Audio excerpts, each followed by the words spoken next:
ஹalleluya. கர்த்தர் நம்மோடு பேசுவாராக.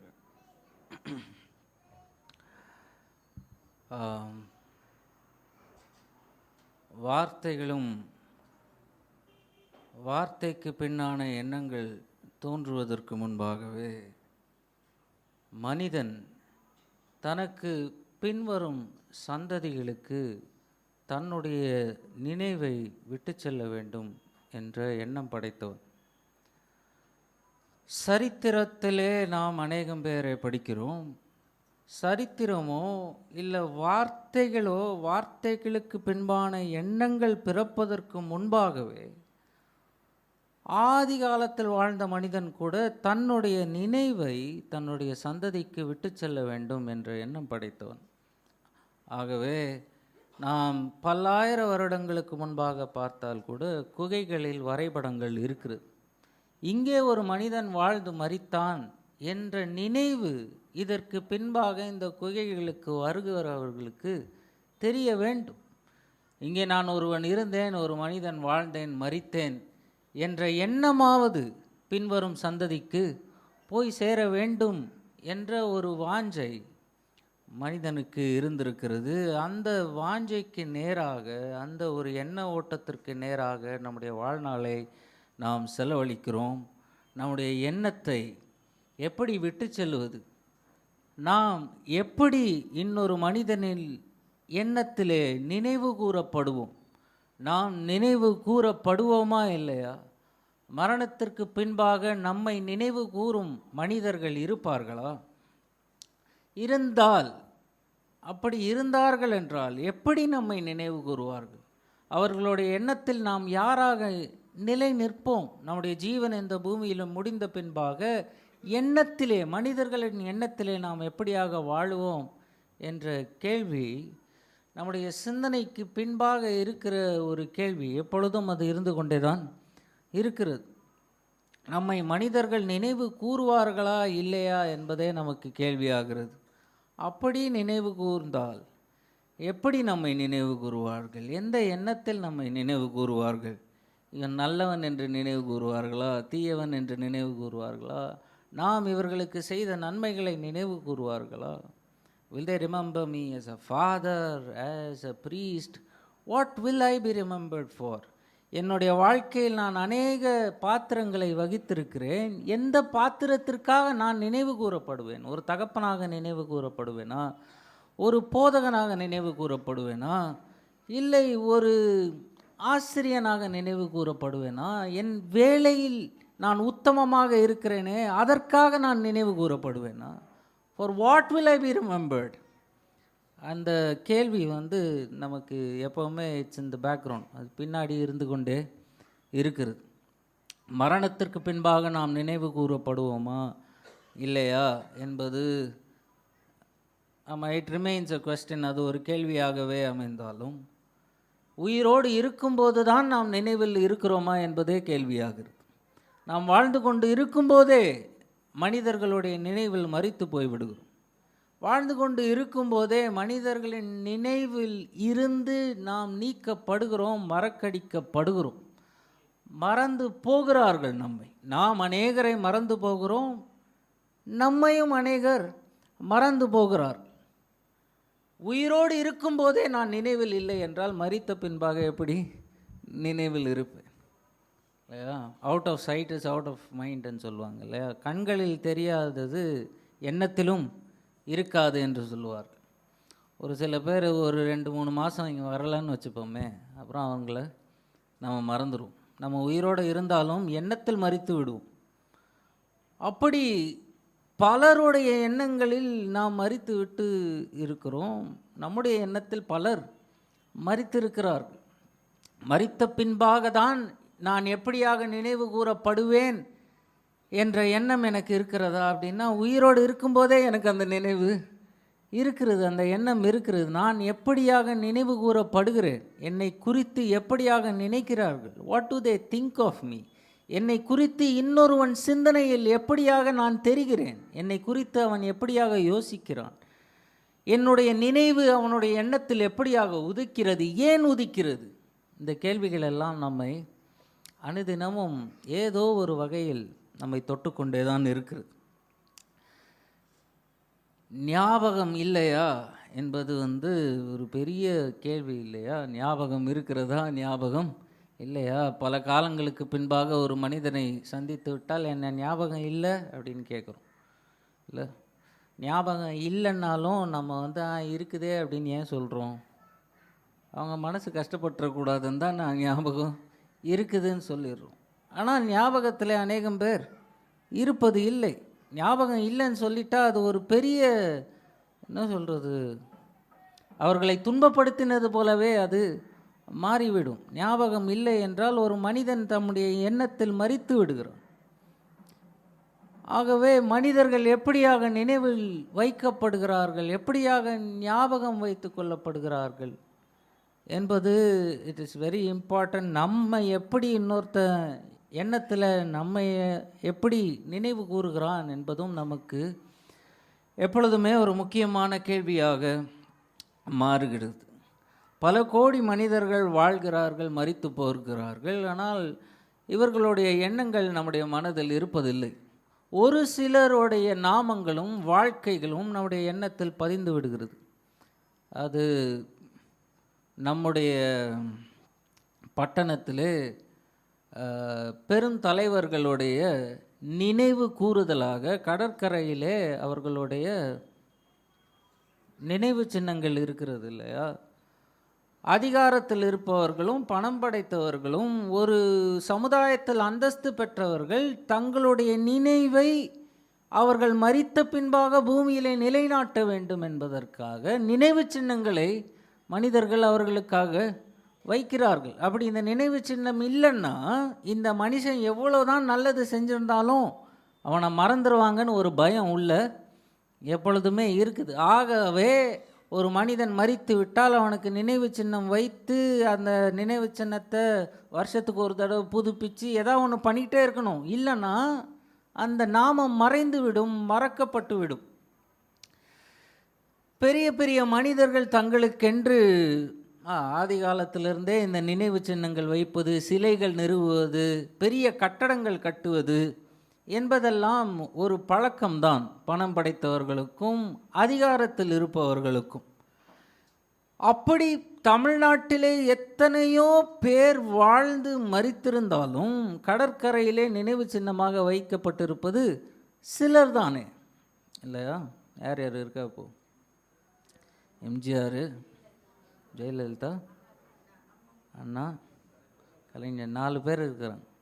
தமிழ்நாட்டில் எத்தனை கோடி பேர் வாழ்ந்து இறந்துருந்தாலும் நம்ம இங்கே பொதுமக்களாக உட்காந்துட்டு 4 பேரை நம்மளால் சொல்ல முடியுது. கலைஞர், ஜெயலலிதா, அண்ணாதுரை அப்படின்னு நம்மளால் சொல்ல முடியுது. எப்படி இவர்களுடைய நாமங்கள் நமக்கு நினைவு இருக்கிறது, அந்த சின்னம் அங்கே இருக்குது.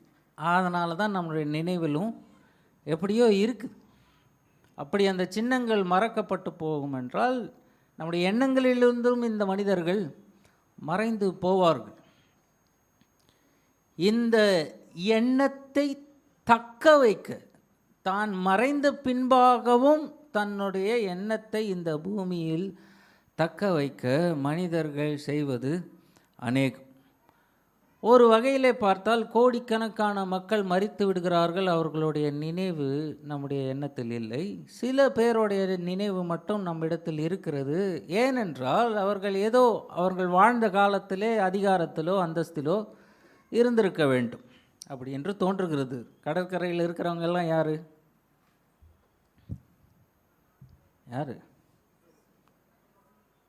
சீஃப் மினிஸ்டர் தானே எல்லாருமே. அதனால தான் கடற்கரையில் இருக்கிறாங்க.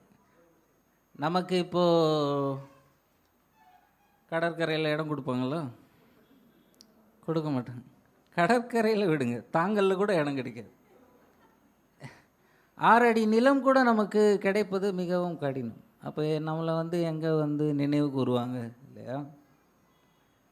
கேள்வி ஆகிறது, நாம் எப்படி நினைவு கூறப்படுவோமா இல்லையா? சாலமோன் இதற்கு ஒரு பதில் சொல்லுகிறார், ஒரு கதையை சொல்லுகிறார். பிரசங்கி 9ஆம் அதிகாரம் 13ஆம் வசனம் முதல். சூரியனுக்கு கீழே ஞானமுள்ள காரியத்தையும் கண்டேன். அதுக்கப்புறம் ஒரு சின்ன கதை ஒன்று சொல்கிறார். ஒரு சிறு பட்டணம் இருந்தது. அதில் இருந்த குடிகள் கொஞ்சம் மனிதர். அதற்கு விரோதமாய் பெரிய ராஜா வந்தான். அதை வளைத்து கொண்டான். அதற்கு எதிராக பெரிய கொத்தளங்களை கட்டினான். சின்ன ஊர் இருந்தது, கொஞ்சம் மக்கள் தான் இருந்தாங்க.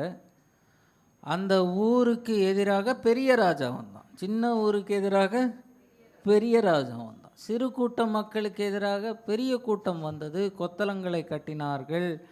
அந்த சிறு ஊரை அவன் கையகப்படுத்த கிரியை செய்து கொண்டு வந்தான். அதிலே ஞானமுள்ள ஒரு ஏழை மனிதன் இருந்தான். அதற்குள்ளே, அந்த கொஞ்ச மனிதர்களுக்குள்ளே ஞானமுள்ள ஒரு ஏழை மனிதன் இருந்தான். அவன் தன் ஞானத்தினாலே அந்த பட்டணத்தை விடுவித்தான். அந்த கொஞ்ச மனிதர்களை பெரிய ராஜா, பெரிய படையில் இருந்த ஒரு ஞானமுள்ளவன் அந்த பெரிய ராஜா கிட்ட இருந்து இந்த சின்ன ஊரை விடுவிச்சான். தங்களுடைய சரீர பலத்தினாலே இந்த பெரிய ராஜாவை இவர்கள் மேற்கொண்டிருக்க முடியாது. ஆனால் ஞானம் ஒருவனுக்கு இருந்தது. அந்த சிறு கூட்டத்தில் ஞானத்தினை வைத்து அந்த பெரிய ராஜாவினிடத்திலிருந்து இந்த சின்ன ஊரை அவன் விடுவித்தான். அதற்கப்புறம் ஆனாலும் அந்த ஏழை மனிதனை ஒருவரும் நினைக்கவில்லை. End of story. கதை முடிஞ்சிருச்சு. ஒரு சின்ன ஊரில் கைப்பற்ற பெரிய ராஜா வந்தான். சின்ன ஊரில் ஒரே ஒரு யார் இருந்தா? ஏழை ஞானி. ஏழை ஞானி இருந்தான்.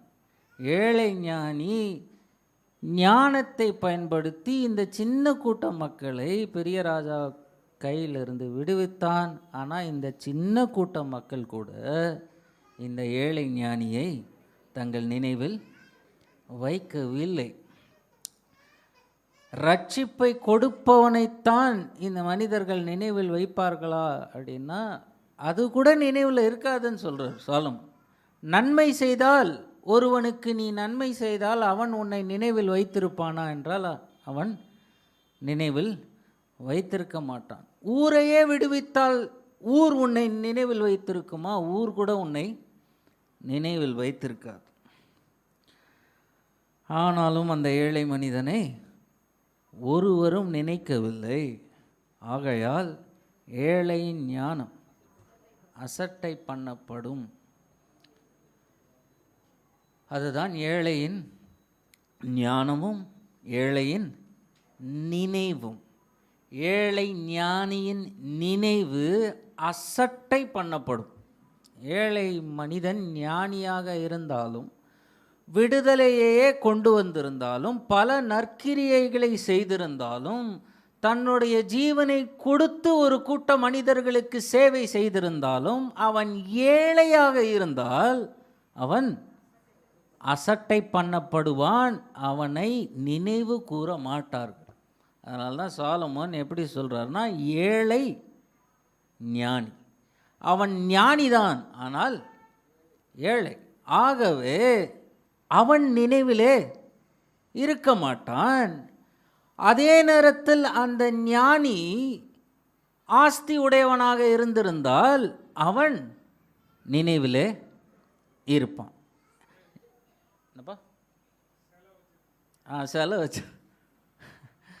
செலவு வச்சிருப்பாங்க. ஆஸ்தி உடையவன் இல்லை. ஆகவே அவனுடைய நினைவும் அங்கே இல்லை.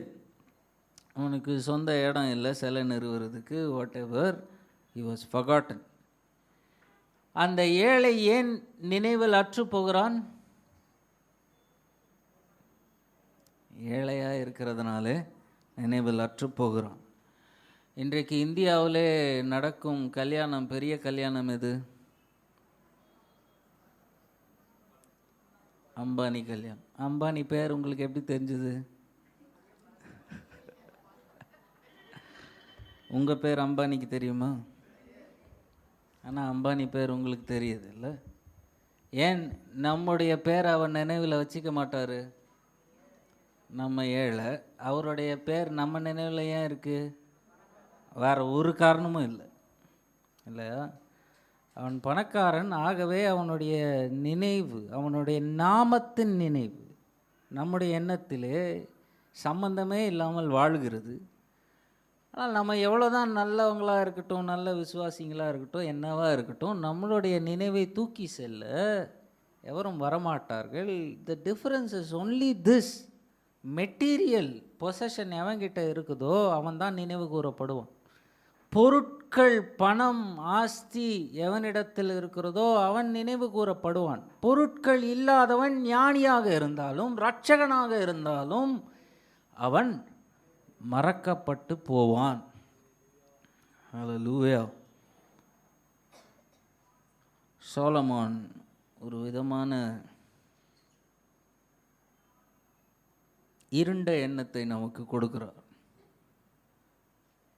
அதாவது, உன்னுடைய வாழ்விலே நீ மரிக்கும் முன்பாக ஆஸ்தியை சேர்த்து வைக்காமல் மரித்து போனாயானால், be sure your memory will be lost. ஆஸ்தியை சேர்க்காமல் நீ மரித்து போவா என்றால் உன்னுடைய எண்ணமும் மரித்து போனது என்று நிச்சயமாக இருக்கலாம். ஆஸ்தியோடு நீ மரித்து போனால் மேபி ஒரு தலைமுறை, 2 தலைமுறை, 3 தலைமுறை உன்னை நினைவு கூறும். எப்படி? எங்கள் தாத்தா சேர்த்து வச்ச சொத்துன்னு நினைவு கூறும். இல்லை, அது கூட நீ சேர்த்து வைக்காமல் போயிட்டீன்னா 2வது தலைமுறையே உன்னை மறந்துடும். அம்பானியோடைய அப்பா பேர் என்ன? திருபாய் அம்பானி. அதாவது எங்கள் தாத்தா பேர் எனக்கு தெரியாது, ஆனால் அம்பானியோட அப்பா பேர் தெரியுது. ஏன் என் சொந்த தாத்தா பேர் தெரியல, அம்பானியோட அப்பா பேர் தெரியுதுன்னா ஒரே காரணம்தான். என் தாத்தா திருபாய் அம்பானி இல்லை, எவனோ ஒருத்தனுடைய தாத்தா திருபாய் அம்பானி பணக்காரன், ஆஸ்தி உடையவன். ஆகவே யாரோடைய தாத்தா பேர் எனக்கு ஞாபகம் இருக்குது, என் தாத்தா பேர் எனக்கு ஞாபகம் இல்லை. எத்தனை பேர் உங்கள் தாத்தா, பூட்டம், பாட்டி பேர்லாம் ஞாபகம் இருக்கா உங்களுக்கு? இருக்கலாம், இல்லாமல் போகலாம். எனக்கு இல்லை, நான் ஒரு வாழும் சாட்சி. இஃப் அட் ஆல் நம்ம மரிக்கும்போது நம்ம இடத்துல ஆஸ்தி இல்லை, கொடுத்து விட்டு போவதற்கு, நம்முடைய நினைவாக எழுதி வைத்து போவதற்கு சொத்தோ சுதந்திரமோ இல்லையோ என்றால் அந்த நினைவும் அற்று போகும். You will not be remembered unless you keep something and go. நம்முடைய நல்ல எண்ணங்கள் மறைந்து போகும், நம்முடைய நற்கிரியைகள் மறைந்து போகும், நம்முடைய கனிவான வார்த்தைகள் மறைந்து போகும். நம் துன்பத்தில் எவ்வளவு ஆறுதலாக இருந்தோமோ அது எல்லாம் கூட மறந்து போகும். ஒரு மனிதனை மறப்பதற்கென்று ஒரே ஒரு காரணம்தான் சாலமோனை பொறுத்தவரை. ஒன்று, அவன் ஆஸ்தியுடையவனாக இருக்க வேண்டும், இல்லை என்றால் ஏழையாக இருக்க வேண்டும். இந்த ஒரு எண்ணத்தை வளர்க்கிறார். 11ஆம் வசனம்: நாம் திரும்பிக் கொண்டு சூரியனுக்கு கீழே கண்டதாவது, ஓடுகிறதற்கு வேகமுள்ளவர்களின் வேகமும் யுத்தத்திற்கு சௌரியவான்களின் சௌரியமும் போதாது, பிழைப்புக்கு ஞானம் உள்ளவர்களின் ஞானமும் போதாது, புத்திமான்களின் புத்தியும் போதாது, தயவடைகிறதற்கு வித்துவான்களின் அறிவும் போதாது. இப்போ சாலமோன் ஐஸ்வர்யமானவன், வெற்றி பெற்றவன் எல்லாம் நினைவில் இருப்பான் என்றால், இந்த ஐஸ்வர்யமும் வெற்றியும் எப்படி ஒரு மனிதனுக்கு வருகிறது என்று யோசிக்கிறார். அப்படி யோசிக்கும்போது சூரியனுக்கு கீழே திரும்பி போய் பார்த்தார். எப்படி ஒரு மனிதன் வெற்றி அடைந்தவனாக ஐஸ்வர்யம் உள்ளவனாக மாறுகிறான் என்று உற்று பார்த்தார். அப்படி பார்க்கிற சாலமோனுக்கு என்ன புரிகிறது? ஓடுகிறதற்கு வேகம் போதாது, ஓடுகிறதற்கு வேகம் போதாது. வேற என்ன வேணும்? ஓடுகிறதற்கு வேகம் தானே வேணும். ஆனால் போதாது. யுத்தத்திற்கு சௌரியவான்களின் சௌரியமும் போதாது. பிழைப்புக்கு ஞானம் போதாது. ஐஸ்வர்யம் அடைகிறதற்கு புத்தி போதாது. தயவு அடைகிறதற்கு அறிவும் போதாது. ஆமாம், அதாவது என்னென்ன போதாதுன்றாரு. வேகம் போதாது, சௌரியம் போதாது, ஞானம் போதாது, புத்தி போதாது, அறிவு போதாது. இது எல்லாம் இருந்தால் ஆஸ்தியை சேர்த்து விடலாம், நம்முடைய நினைவை இந்த பூமியிலே நாட்டி விடலாம் என்று எண்ணினா என்றால் வேகமும் பத்தாது, புத்தியும் பத்தாது, அறிவு பத்தாது, ஞானம் பத்தாது, எதுவுமே பத்தாது.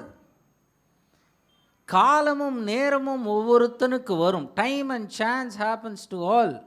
எல்லாருக்கும் வாய்ப்பும் கிடைக்கும், காலமும் வரும். அப்படி அந்த காலமும் வாய்ப்பும் ஒரு மனிதனுக்கு தேவ செயலாக கைகூடினால் அவன் ஐஸ்வர்யவானாக மாறுவான். அதை சொல்லிட்டு பின்னாடியே சொல்கிறார், தன் காலத்தை மனுஷன் அறியான். மச்சங்கள் கொடிய வலையில் அகப்படுவது போலவும் குருவிகள் கண்ணியில் பிடிபடுவது போலவும் மனுப்புத்திரர் பொல்லாத காலத்திலே சடிதியில் தங்களுக்கு நேரிடும் ஆபத்தில் அகப்படுவார்கள். காலமும் வாய்ப்புகளும் தேவ செயலாக கைகூடும்போது ஐஸ்வர்யமும் வெற்றியும் உன்னை வந்து சேரும். ஆனால் காலத்தையும் தேவ செயலையும் நீ கணக்கெடுத்து உன் வாழ்வை வாழ முடியுமா என்றால் வாழ முடியாது. மனுஷன் தன் காலத்தை அறியான். தேவனுடைய காலம் இதுவாக இருக்கிறது, வாய்ப்பு இப்படியாக வருதுன்னு நீ கணக்கிட்டு ஒன்றும் பண்ண முடியாது. மனுஷன் தன் காலத்தை அறியான். அப்போ இந்த ஐஸ்வர்யமும் வெற்றிகளும் இது எல்லாம் வேகமுடையவர்களுக்கு, புத்தியுடையவர்களுக்கு, படிப்புடையவர்களுக்கு, ஞானம் உள்ளவர்களுக்கு அப்படி தான் போய் சேருதுன்னு கேட்டால் அதெல்லாம் கிடையாது. அப்படியெல்லாம் ஒன்றும் சேர்றது இல்லை. அறிவு பத்தாது, ஞானம் பத்தாது, வேகம் பத்தாது, சௌரியமும் பத்தாது. இது எல்லாம் இருந்தால்தான் ஐஸ்வர்யத்தை சம்பாதிக்க முடியும். அப்படி அந்த ஐஸ்வர்யத்தை சம்பாதித்தால்தான் நம்முடைய நினைவு 1-2 சந்ததிக்காவது தொடரும். அப்போ அதுக்கு பின்னாடியே வந்துட்டு இருந்தால் ஐஸ்வர்யத்தை எப்படியெல்லாம் நம்ம சேர்க்கறது? வேகம் பத்தாது, ஞானம் பத்தாது, அறிவு பத்தாது, புத்தி பத்தாது, காலமும் தேவ செயலும் கைகூட வேண்டும். அப்படி கைகூடலாம் எதுவுமே பத்தாது. You can be sure you will be forgotten. உன்னுடைய நினைவு இந்த பூமியில் இருக்காது என்பதை நீ ஆணித்தரமாக ஏற்றுக்கொள்ளலாம்.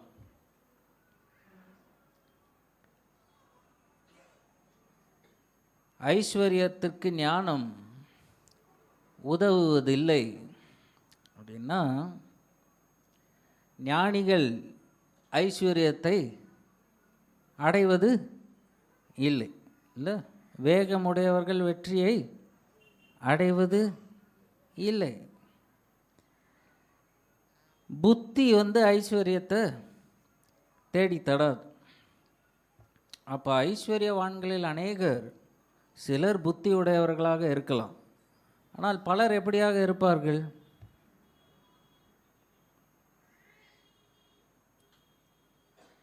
சாலமோனை பொறுத்தவரை ஐஸ்வர்யம் இருக்கிறவன்லாம் புத்தியுடையவன் அல்ல, ஐஸ்வர்யம் இருக்கிறவன் ஞானமுடையவனும் அல்ல.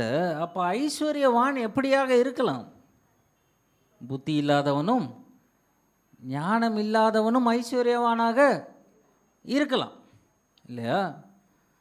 அப்போ புத்தி இல்லாதவன், ஞானம் இல்லாதவன் ஐஸ்வர்யவானாக இருந்தாலும் அந்த ஐஸ்வர்யவானுடைய நினைவு கூட இந்த பூமியிலே தங்கும். ஆனால் ஞானமுள்ளவனுடைய நினைவு தங்காது. ஞானமுள்ளவன் ஏழையாக இருந்தால் அவன் செய்த நற்கிரியைகளும் மறந்து போகும். ஐஸ்வர்யம் உள்ளவன் முட்டாளாக இருந்தால் கூட அவனை இந்த பூமி நினைவில் வைத்திருக்கும். ஏழையான மனிதன் வாழும்போது மறக்கப்படுகிறான், மரணத்திலும் மறக்கப்படுகிறான். வாழும்போது இந்த ஏழை கூட்ட மனிதர்களை நினைவில் வைப்பது யார்? இந்த ஏழையின் நாமங்களை நினைவில் வைப்பது யார்? மரித்த பின்பாகவும் இவர்களை நினைவில் வைப்பதுதான் யார்? இல்லை, ஒரு சமுதாயமாக வறுமை கோட்டு கீழே இருக்கும் அநேக மக்கள் கொத்து கொத்தாக மடிந்து போகிறார்களே, இவர்களுடைய நாமங்கள் எல்லாம் என்னது? அவர்களுக்கு பெயர் வைத்து ஒரு 60-70 ஆண்டுகள் வாழ்ந்து கடந்து போய் விடுகிறார்கள். அந்த நாமமும் அந்த வாழ்க்கையும் இந்த பூமியிலே எண்ணத்திலே இல்லாமல் போய்விடுகிறது. ஆனால் முட்டாள் ஐஸ்வர்யவானாக இருப்பான் என்றால் அவனுடைய நினைவும் இந்த பூமியில் சந்ததி சந்ததியாக தொடர்ந்து கொண்டுதான் இருக்கிறது. இந்த ஒரு சில வருடங்களுக்கு முன்பாக என்னுடைய சொந்தக்காரன் ஒருத்தன் மரித்து விட்டான், என்னுடைய சகோதரன். அவருடைய மரண ஆராதனைக்கு அடக்க ஆராதனைக்கு நாங்கள் போயிருந்தோம். அந்த என்னுடைய சகோதரன் தான். அப்போ அவனுக்கு மரிக்கும்போது 40 வயசு கூட ஆகலை, ரொம்ப சின்ன வயசுலேயே இறந்துட்டான். அந்த சாவிலே கொஞ்சம் சொந்தக்காரர்கள் இருந்தோம். ஆனால் அந்த சாவில் ஒரு பெரிய முக்கியமான பாஸ்டர் ஒருத்தர் வந்தார். சென்னையிலேயே முக்கியமான ஒரு போதகர் ஒருத்தர் வந்தார். அந்த போதகர் போன பின்பாக இந்த மரித்து போனானே ஒருவன், அவனுடைய பேச்சு நின்று போய் வந்துட்டு போனாரே ஒரு பெரிய போதகர், அவரை பற்றி தான் பேசி கொண்டு வந்தார்கள். எல்லாரோடைய வாயிலும் அவ்வளோ பெரிய ஆளே வந்துட்டார், அவ்வளோ பெரிய ஆளே வந்துட்டாருன்றது தான் பேச்சாக இருந்ததோடு, ஒருத்தன் செத்து போய் கிடக்கிறானே அவனுடைய நினைவை தூண்டி விடுவதற்கு அங்கே ஆள் இல்லை. மரணத்தில் கூட செல்வந்தன் வந்து விடுவான் என்றால் மரித்தவனுடைய நினைவு கூட அங்கே அற்று போகும். எவன் செல்வம் படைத்தவனாக இருக்கிறானோ அவன் நினைவில் தான் இருக்கும். ஒரு மரணத்திற்கு எவ்வளோ பெரிய ஆளுங்க இருக்கிறாங்க, டெல்லியிலேருந்து வராங்க, அமெரிக்காவிலேருந்து வராங்க அப்படின்றது தான் பேசப்படுமே ஒழிய மரித்தவனுடைய நினைவு காணாமல் போய்விடும். அதுதான் ஃபெனமெனான். சாலமன் சொல்கிறாரு, இது அவர் தப்பும் இல்லை, நம்ம தப்பும் இல்லை, இப்படி தான் உலகம் நடக்குது. வந்துட்டு போனவருடைய தப்பும் கிடையாது, செத்து போனவனுடைய தப்பும் கிடையாது. இதுதான் உலகத்தின் நீதி, இப்படி தான் உலகம் நடக்கிறது. ஏழை மரித்து போவான் என்றால் அவனுடைய எண்ணமும் மரித்து போகும். உயிரோடு இருந்தாலும் அவனுடைய எண்ணம் மரித்து போகும். ஏழையை நினைவில் சுமத்து திரிகிறவர்கள் மிகவும் கம்மி. ஏழையின் நாமங்களை நினைவில் வைத்திருக்கிறவர்கள் மிகவும் கம்மி. முட்டாள்கள் ஐஸ்வர்யவான்களாக இருந்தாலும் அவர்களை கொண்டாடும் ஒரு கூட்டம்தான் இது, இல்லை? நம்முடைய கவிஞர் ஒருவர் எழுதினார் இல்லையா, முட்டா பயலை எல்லாம் தாண்டவக்கோனே, ஞாபகம் இருக்கா? முட்டா பயலை எல்லாம் தாண்டவக்கோனே, காசு முதலாளி ஆக்குதடா தாண்டவக்கோனே. முட்டாள்தான், ஆனால் காசு இருக்கிறதுனாலே அவன் முதலாளி. கல்வி இல்லாத மூடரை கற்றோர் கொண்டாடுதல் வெள்ளி பணமடியே குதம்பாய், வெள்ளி பணமடி. மூடரை கூட இந்த சமுதாயம் கொண்டாடும். எப்பொழுது? அவனிடத்திலே வெள்ளி பணம் இருக்கும்போது மூடனையும் முட்டாளையும் இந்த சமுதாயம் கொண்டாடும். அவன் செய்கிற சேஷ்டையை கைதட்டி ஆரவாரிக்கும்.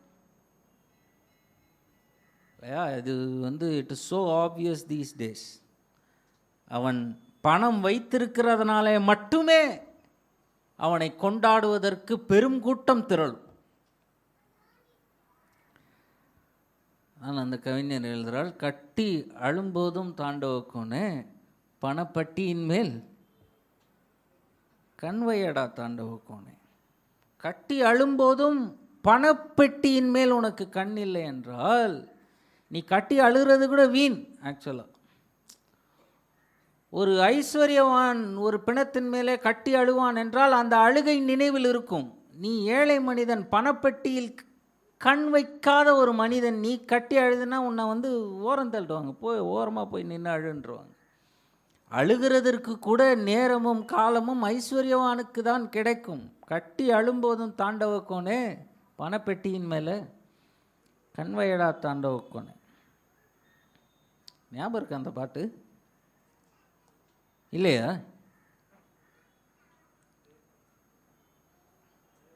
ஆமாம், இதை எழுதியவர், இந்த பாட்டே ஞாபகம்னா கண்டிப்பாக இருக்காது.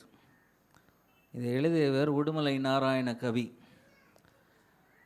வைரமுத்து, கண்ணதாசன் அப்படின்ற பெரிய நாமங்கள் கவிஞர்களாக வாழும்போது உடுமலை நாராயண கவி எங்கே போனார்? இதுதான் எனக்கு ஃபஸ்ட்டு டைம் நானே அந்த பேரை கேள்விப்படுறேன். கலைஞர் எழுதினார்னு நினச்சிருந்தேன்.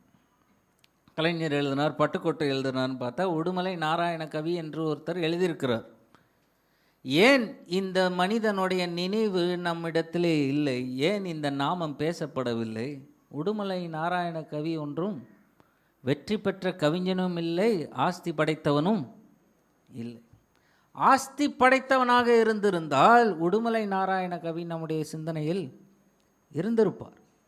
பணம் இல்லாததுனாலே அந்த கவிஞனோட வாழ்வும் அவனுடைய சிந்தனையும் மறக்கப்பட்டு போகிறது. எண்ணத்திலே தாக்கம் செய்த சிந்தனைகள் தான். ஆனால் எழுதியவன் யார்? பேரே தெரியல. ஏன் பேர் தெரியாமல் போகிறது? ஏன் நினைவில் அற்று போகிறது? ஆஸ்தி இல்லாத ஒரே காரணம் தானே, வேற காரணமே நிச்சயமாக இல்லை. ஆஸ்தி படைத்தவன் முட்டாள்தனமாக கவிதை எழுதினாலும் இன்றைக்கு கொண்டாடுவார். ஆனால் ஞானம் உள்ளவன் ஏதோ ஒரு மூலையிலே சிறந்த கவிதையை, ஆண்டாண்டு காலம் தங்கும் கவிதையை எழுதிவிட்டாலும் அவனை இந்த உலகம் மறந்து போகும். ஆஸ்தி இருந்தால் கலைகளும் வாழும். அப்படி இருக்கிற உலக போக்கிலே சராசரி மனிதர்களாகிய நாம், நம்முடைய நினைவுகள் எங்கே தங்கும், யாருடைய எண்ணத்தில் தங்கும், எப்படியாக தங்கும் என்பதெல்லாம் ஒரு பெரிய கேள்வியாகுது. இப்போ பணம் படைக்காத என்னுடைய சிந்தனை, என்னுடைய எண்ணம், என்னுடைய நாமம், நான் எவ்வளவு நன்மை செய்திருந்தாலும் மறக்கப்பட்டு தானே போகும். இஸ்ரவேல் அப்படிப்பட்ட ஒரு நிலைமைக்கு வருகிறார்கள். 2 பெரிய தேசங்கள், 2 பெரிய கலாச்சாரங்கள் அங்கே ஒன்றை ஒன்று சந்திக்கிறது. இஸ்ரவேல் ஒரு பெரிய கூட்ட மனிதர்கள், ஆனால் கலாச்சாரம் நிறைந்தவர்கள் அல்ல. they were not very cultured. ஆனால் பாபிலோன் என்ற ஒரு கூட்டம் இருக்கிறது. பாபிலோன் இன்றைக்கு வரைக்கும் அவர்களுடைய கலாச்சாரம் பேசப்படுகிறது. செல்வம் நிறைந்த ஒரு பட்டணம், கலாச்சாரம் நிறைந்த ஒரு பட்டணம், ஆஸ்திகள் நிறைந்த ஒரு பட்டணம் பாபிலோன். இந்த 2 கலாச்சாரங்களையும் ஒப்பிட்டு பார்க்கும்போது எந்த கலாச்சாரம் சரித்திரத்திலே மனிதர்களுடைய நினைவில் தங்கும் என்றால், the answer is very simple, Babylon மட்டும்தான் தங்கும். பாபிலோனின் தொங்கு தோட்டங்கள் இன்றைய வரைக்கும் பேசப்படுகிறது, மனிதர்களுடைய எண்ணத்தில் இருக்கிறது. இஸ்ரவேலில் தோட்டங்கள் இல்லை, துறவுகள் இல்லை, ஒன்றும் இல்லை. பாபிலோனின் தொங்கு தோட்டங்களும், பாபிலோனின் மதங்களும், பாபிலோனின் கட்டுக்கதைகளும் இன்றைக்கும் பேசப்படுகிறது. இஸ்ரவேலில் அப்படி மேன்மையான கலாச்சாரம் ஒன்றும் இல்லை. பெரிய சேனைகள் இல்லை, ஆஸ்திகள் இல்லை. இஸ்ரவேல் பாபிலோனுக்கு அடிமையாக போய்விடுகிறது. அடிமையாக பல ஆண்டுகள் செலவழித்த பின்பு இஸ்ரவேலுக்கு ஒரு கேள்வி வருகிறது. நம்முடைய தேவன், இவ்வளவு ஆண்டுகளாக நாம் சேவித்தோமே ஒரு தேவன், அந்த தேவனும் இந்த மனிதர்களைப் போல பணம் படைத்த, கலாச்சாரம் படைத்தவர்களை நினைவில் வைத்துவிட்டு இந்த இஸ்ரவேலை மறந்து போவாரா என்ற கேள்வி வருகிறது. கர்த்தர் அந்த கேள்விக்கு பதில் அளிக்கிறார். ஏசாயா 49 அதிகாரம் 14ஆம் வசனம்.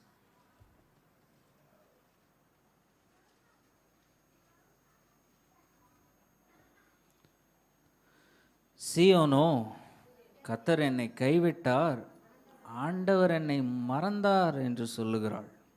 சீயோன் குமாரத்தியுடைய சிந்தனையில் எப்படியாக உதிக்கிறதுன்னா, ஐஸ்வர்யம் இருக்கிறவர்களை தான் எப்படி மனிதர்கள் நினைவில் வைத்திருக்கிறார்களோ ஆண்டவரும் அப்படியாக தான் நினைவில் வைத்திருப்பார் என்ற எண்ணம் சீயோன் குமாரத்திக்கு தோன்றுகிறது. அவள் சொல்லுகிறார், கர்த்தர் என்னை கைவிட்டார், ஆண்டவர் என்னை மறந்தார் என்று சொல்லுகிறார். ஸ்திரீயானவள் தன் கற்பத்தின் பிள்ளைக்கு இறங்காமல் தன் பாலகனை மறப்பாளோ? அவர்கள் மறந்தாலும் நான் உன்னை மறப்பதில்லை, இதோ என் உள்ளங்கையில் உன்னை வரைந்திருக்கிறேன் என்றார். ஹல்லேலூயா, ஹல்லேலூயா. ஆண்டவருடைய பதில் சீயோன் குமாரத்துக்கு எப்படி இருக்குன்னா, ஐஸ்வர்யவானும் மிகுந்த கலாச்சாரம் படைத்த மனிதர்கள் என்னுடைய நினைவில் இல்லாமல் போகலாம், ஆனால் சீயோன் குமாரத்தியே, என் ஜீவனை கொண்டு ஆணையிட்டு சொல்லுகிறேன், நீ என் நினைவில் இருக்கிறாய் என்றார். Hallelujah. I swear on my life, I swear on my existence, என்னுடைய ஜீவனை கொண்டே ஆணையிட்டு சொல்லுகிறேன், நீ என்னால் மறக்கப்பட்டு போவது இல்லை என்று. ஹல்லேலூயா. உன்னுடைய நற்கிரியைகளையும் நல்லெண்ணங்களையும் நீ ஏழையாக இருப்பதினாலேயே மறந்துவிட்ட ஜனங்கள் அநேகம் இருக்கலாம், ஆனால் நீ என்னால் மறக்கப்பட்டு போவது இல்லை. ஆமென், ஹல்லேலூயா. நீ செய்த உதவிகளும் நீ செய்த தியாகங்களும் கண்ணுக்கு தெரியாமல் போயிருக்கலாம், ஆனால் அது எதுவும் தேவனுடைய எண்ணத்திலிருந்து மறந்து போவது இல்லை. ஹல்லேலூயா, ஹல்லேலூயா. ஒவ்வொரு வாரமும் நீ ஆலயத்திற்கு வருவதற்கென்றே எவ்வளவு பாடுபட்டு வருகிறாய் என்று மக்கள் மறந்து போகலாம், தேவனுடைய எண்ணத்திலிருந்து மறந்து போகாது. ஆமென், ஹல்லேலூயா. நித்தியத்திற்கும் மறந்து போகாது, என் ஜீவனை கொண்டே ஆணையிட்டு சொல்லுகிறேன் என்றார். ஆமென். அந்த ஜீவன் நித்திய காலமாக நிலைக்கும் ஜீவன். ஆமென், ஹல்லேலூயா. பூமியில் நம்முடைய எண்ணங்கள் மறந்து போகலாம், பூமியில் நம்மை மறக்கிறவர்கள் அநேகம் இருக்கலாம், ஆனால் ஜீவனுடைய கர்த்தர் சொல்லுகிறார், நீ என்னால் மறக்கப்பட்டு போவது இல்லை. ஹல்லேலூயா. பூமியில் நம்முடைய நாமங்களை எடுத்து செல்ல மனிதர்கள் இல்லாமல் போகலாம், நம்முடைய நாமங்கள் நம்முடைய வாழ்விலேயே மரித்து போகலாம், ஆனால் உன்னுடைய நாமம் என்னுடைய சிந்தனையில் வாழும் என்றார். ஹல்லேலூயா. நித்திய காலத்திற்கும் வாழும். ஆமென், ஹல்லேலூயா. பூமியில் தரித்திரர்களும் ஏழைகளும் ஆகிய நீங்கள் மறக்கப்பட்டு போவீர்கள், தரித்திரராகிய நீங்கள் பாக்கியவான்கள், தேவனுடைய ராஜ்யம் உங்களுடையது என்றார். ஹல்லேலூயா.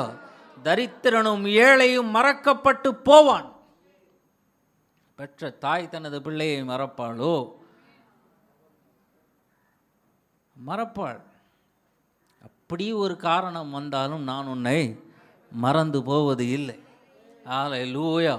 பெற்ற தாய் தனது பிள்ளையை மறந்தாலும், நீ பெற்ற பிள்ளையும் உன்னை மறந்து போனாலும், உன்னுடைய சந்ததியே உன்னுடைய நாமத்தை மறந்து போனாலும், அவருடைய எண்ணத்திலிருந்து உன்னுடைய நாமம் அழிக்கப்படுவதில்லை. ஹல்லேலூயா. ஜீவனுடைய தேவனின் எண்ணத்திலிருந்து நித்திய காலத்திற்கும் நம்முடைய நாமங்கள் மறைக்கப்படுவது இல்லை. ஆமென், ஹல்லேலூயா. ஜீவ புஸ்தகத்தில் நம்முடைய பெயர்கள் எழுதப்பட்டிருக்கிறது. ஹல்லேலூயா. பூமியின் புஸ்தகங்களில் நம்முடைய பெயர்கள் மறைந்து போகும், ஆனால் ஜீவ புஸ்தகத்தில் நம்முடைய பெயர்கள் எழுதப்பட்டிருக்கிறதுனாலே நித்திய காலமாக ஜீவனோடு அவரோடு வாழ்வோம். ஆமென், ஹல்லேலூயா. நம்முடைய நினைவு இந்த பூமியிலே மறந்து போகும். நம்முடைய காலம் முடிந்து ஒரு சில வருடங்கள் நம்முடைய நினைவு இருக்கலாம், மறந்து போகலாம். தரித்திரராக இருந்தோம், வறுமையில் இருந்தோம், ஏழைகளாக இருந்தோம், ஒடுக்கப்பட்டவர்களாக இருந்தோம் என்றால் நிச்சயம் மறந்து போகும். ஆனால் அப்படி மறக்கப்பட்டு போகிற ஜனங்களே, தரித்திரராகிய நீங்கள் பாக்கியவான்கள் என்றார். ஹல்லேலூயா. உங்களை இந்த பூமி மறந்து போகிறதே, அதுதான் உங்களுக்கு பாக்கியம் என்றால், தரித்திரராகிய நீங்கள் பாக்கியவான்கள், தேவனுடைய ராஜ்யம் உங்களுடையது என்றார். ஹalleluya. இந்த பூமியின் ராஜ்யங்களில் நம்முடைய நாமங்கள் இராமல் போகும், ஆனால் தேவனுடைய ராஜ்யத்தில் நம்முடைய நாமம் நித்திய காலத்திற்கும் நிலைக்கும். ஹalleluya. என் ஜீவனை கொண்டு ஆணையிட்டு சொல்கிறேன் என்று சொல்லுகிறார். ஹalleluya. As long as there is a God, கடவுள் என்ற எண்ணம் என்றைக்கு வரைக்கும் நிலைக்கிறதோ, கடவுள் எவ்வளவு காலம் வாழுகிறாரோ அது வரைக்கும் உன்னுடைய நாமம் அவருடைய எண்ணத்தில் நிலைத்திருக்கும். ஹalleluya. என் ஜீவனை கொண்டே ஆணையிட்டு சொல்லுகிறேன். ஆமென்.